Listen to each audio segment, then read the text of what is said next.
At Ambulance Victoria as a health service, we believe that it's our responsibility as part of our social and environmental responsibility strategy to act on climate change.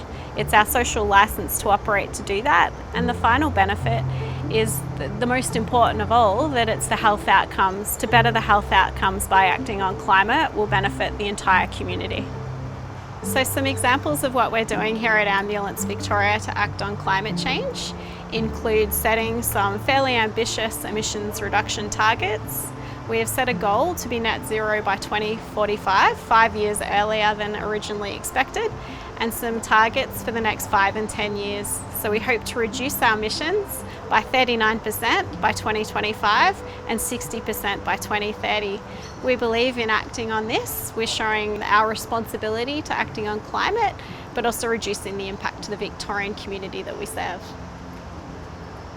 So those science-based targets are great, but we're actually taking tangible action at the moment to reduce our emissions. Last year, in 2020, we signed on to a renewable power purchase agreement for a lot of our larger sites that immediately reduced our emissions by 7%. We're also working with our fleet team to start transitioning to hybrid vehicles and then plan for a zero emissions ambulance vehicles into the future. And why is 2021 really important to us to continue on our action? This is a critical decade to 2030 to take action on climate change and reduce our emissions.